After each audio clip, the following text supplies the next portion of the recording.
This is the VOA Special English Economics Report. Are you a saver or a spender? A penny saved is a penny earned. This old saying calls attention to the wisdom of saving money. Putting money away for a rainy day is another way to talk about saving for the future. People who hate to spend money are known as tightwads, while those who like to get the most value for their money are called thrifty. A thrifty person is different from a spendthrift. A spendthrift is someone who spends wastefully. People like that are often said to spend money like a drunken sailor, or like there's no tomorrow. In the United States, people who want to start a savings account have different choices of where to put their money. These include banks and credit unions. Credit unions are cooperatives for people who have some kind of connection. For example, the members might work for a university or a government agency. Most credit unions are non-profit organizations. Credit unions, banks, and other financial institutions pay interest on savings accounts. But the interest rates are low. Certificates of deposit pay higher returns. For a certificate of deposit, or CD, a person agrees not to withdraw the money for a certain period of time. This term could be anywhere from a few months to several years. Longer terms and larger amounts pay higher interest. People can withdraw their money early, but they have to pay a penalty. Another way to save is through a money market fund. This is a kind of mutual fund.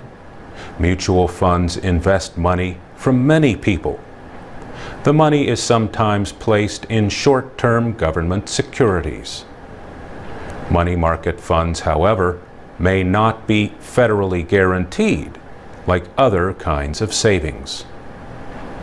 The Federal Deposit Insurance Corporation guarantees savings up to $250,000. In a number of countries, people have been saving less over the years. The Organization for Economic Cooperation and Development is a group of 34 countries. The OECD says in 1990, Americans had a household savings rate of 7%. This year, that rate is expected to be a little more than 4%. Many European countries have higher rates, but Americans save more than families in countries like Japan and South Korea. For VOA Special English, I'm Mario Ritter. To read, listen, and learn English, go to voaspecialenglish.com. You can also find our captioned videos at the VOA Learning English channel on YouTube. This is the VOA Special English Economics Report. President Obama turned his attention to financial reform after his victory in March on health care. On April 14th, he met with congressional leaders from both parties at the White House. He said there are some areas on which Democrats and Republicans can agree.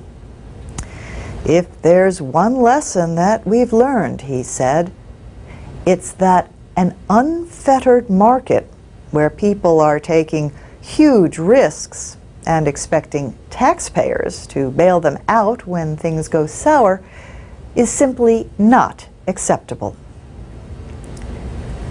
Treasury Secretary Tim Geithner wrote in the Washington Post that the deep financial crisis is close to the end. But he said the nation must not forget the near collapse of the banking system in 2008 without fixing the causes. He told the American Society of News Editors in Washington that no one is arguing against new financial protections. The debate now, he said, involves how to design a system that lets big financial companies fail without harming the economy. In December, the House of Representatives passed the Wall Street Reform and Consumer Protection Act. That bill would create a new Consumer Financial Protection Agency. It would also increase investor protections and let shareholders vote on the pay of top company officials. And it would create a group to identify and regulate companies that are so big their failure could threaten the economy. Republicans opposed the bill. That was also true in March when the Senate Banking Committee approved its own version. That bill would not create an independent consumer agency, but instead a new office at the Federal Reserve, the central bank. Senate Minority Leader Mitch McConnell of Kentucky said the bill would make future bailouts more likely, not less likely. Both measures in Congress call for a system to supervise derivatives. These contracts are used for different purposes, including investment and protecting against loss. The largely unregulated market in derivatives is estimated at $600 trillion. Government rescues of banks considered too big to fail angered the public and helped fuel a conservative movement. The Tea Party also opposes the new health care law and argues for lower taxes and less government. On April 15th, they protested to mark Tax Day, when Americans have to pay any federal taxes they owe. And that's the VOA Special English Economics Report. This is the VOA Special English Economics Report. Americans gave about $290 billion to charity last year. That was $10 billion more than the amount of charitable giving in 2009. The estimates are from the Giving USA Foundation and its research partner, the Center on Philanthropy at Indiana University. Charities are nonprofit organizations that raise money to provide social services or other programs. Giving USA has been reporting on charitable donations since 1956. The group estimates that about 75 million households gave to at least one charitable organization in the United States last year. A household is one or more people living in a home. The largest share of charitable giving goes to religious groups. Giving USA says they received 35% of all donations in 2010. Some people give a percentage of their pay to religious organizations. Schools and other education-related organizations were second on the list. They received an estimated 14% of all charitable giving last year. The Federal Tax Agency, the Internal Revenue Service, recognizes donations to official charities. Those who give to charity may be able to get tax breaks and reduce the amount of taxes they owe. People who give to charity may want to know how their donations are being spent. Organizations like Charity Navigator and the American Institute of Philanthropy look at how charities spend the money they receive. Their reports and ratings offer a measure of how effectively the charities use their money. For example, donors can learn how much a group spends on services compared to how much it spends on itself in administrative costs. Charity Navigator recently asked donors and charities to answer questions about year-end giving trends this year. More than 500 donors and 100 charities completed the questionnaire. On average, these charities said they received 41% of all their donations in the last few weeks of the year. Charity Navigator also asked donors about the kinds of charities they would likely support this holiday season. Human services rated at the top of the list. Arts, culture, and humanities rated at the bottom. For VOA Special English, I'm Alex Villarreal. Read, listen, and learn with our programs and English teaching activities at voaspecialenglish.com and on the VOA Learning English page on Facebook.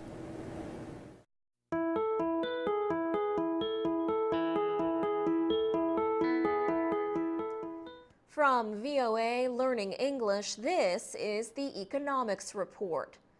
North and South Korea reopened their joint factory zone recently. Lines of trucks and cars crossed South Korea's northern border on the way to Kaesong, North Korea. About 800 South Korean workers and their supervisors entered the jointly operated Kaesong Industrial Complex. They brought materials and parts to restart production for the first time in months. South Korean managers expressed happiness at returning to work. Ji Yoon-tae is deputy chief of a South Korean company in Kaesong. He said it was very hard while the factories were closed. From now on, he says, he hopes everything works out well and the factory zone comes back to life. In April, North Korea removed about 53,000 workers from the joint manufacturing effort. Their withdrawal resulted from military tensions with South Korea and the United States. South Korean companies say they lost about $1 billion from the suspension of work at the factories. The industrial area produces cloth, watches, and parts for electronic products. After months of negotiations, the two Koreas reached a deal to reopen the area. They agreed to set up a joint committee to settle future problems. Officials from the two sides have been holding weekly meetings to discuss other details. The reopening is seen as the most important sign of warming relations between North and South Korea since the North carried out missile and nuclear tests. Choi Kyung-lim is South Korea's Deputy Minister of Trade, Industry, and Energy. He told reporters in Seoul that the government hopes many Chinese companies will invest in Kaesong. China is North Korea's closest ally. For VOA Learning English, I'm Alex Villarreal.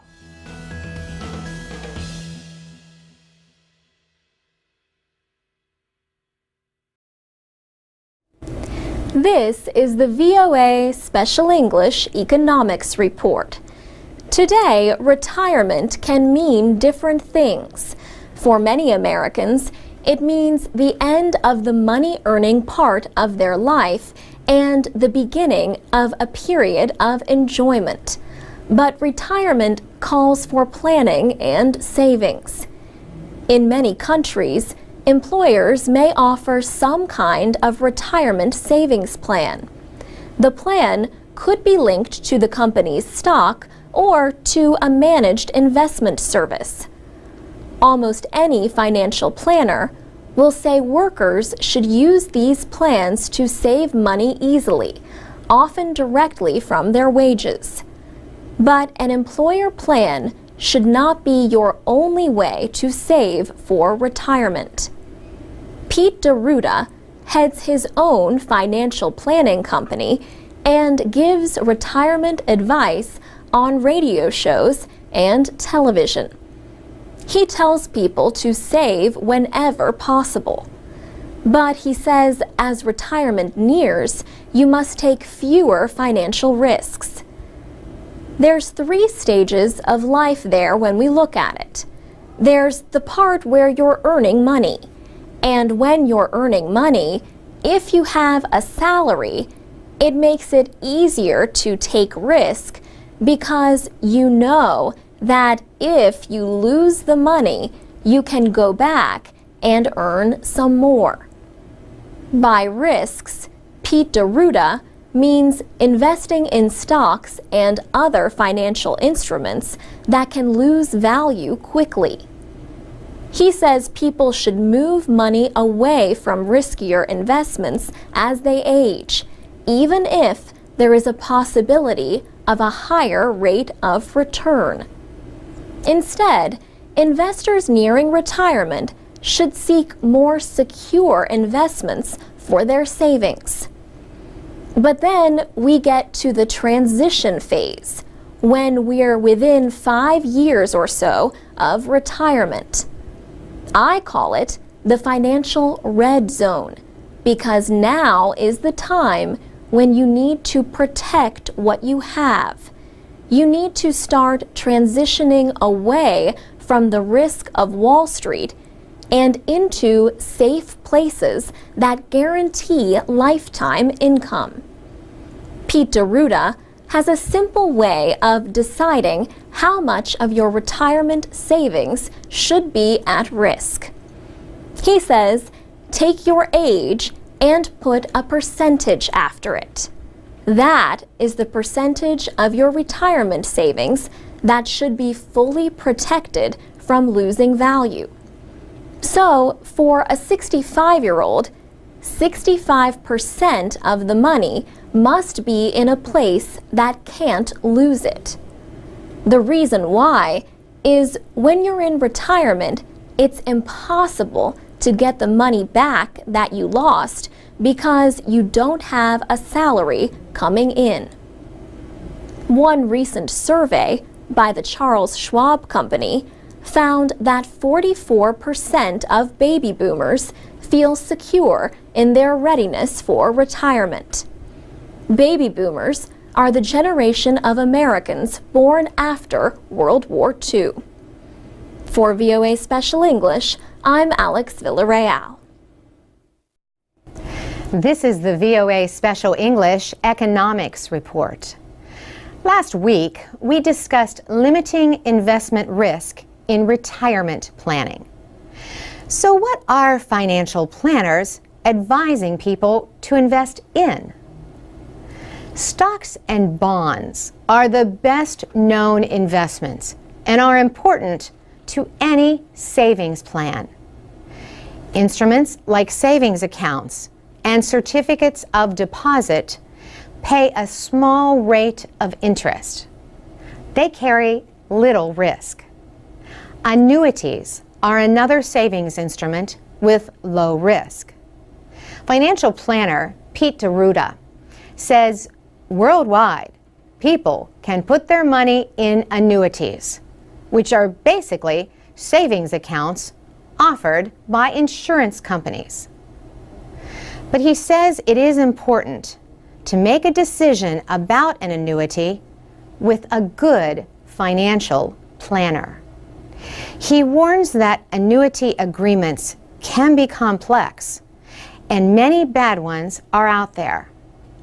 Pete DeRuta says good planning means placing money into financial securities and accounts that have different risk levels, using asset allocation. So true asset allocation is having some in stocks, some in bonds, some in mutual funds, but then some in other places with guaranteed income, and then safety and liquidity kind of accounts for emergencies. This method of savings follows the old saying, you should not put all your eggs in one basket. But that is not for everyone. Sandy Taylor is with the investment company Charles Schwab in South Florida. She advises investors every day. She says many investors have a personal style. There are conservative investors. A conservative investor, by definition, typically has 80% of their portfolio within fixed income markets and cash. Even in retirement, Sandy Taylor says some people have their entire financial portfolio or set of investments in stocks. They are the aggressive investors. In saving for retirement, there can be a difference between what people believe and what they actually do. In a recent Charles Schwab study, most Americans said they believe it would be easier to save for retirement if they were single. But the study found that 85% of married people had started saving, while only 2/3 of singles had. Sandy Taylor says younger people may seek short-term goals. The younger individuals look at it and think, well, retirement is so far away. I'd rather focus on my shorter-term goals. But she says there are big gains to be made by starting early and planning for the future. For VOA Special English, I'm Carolyn Presutti.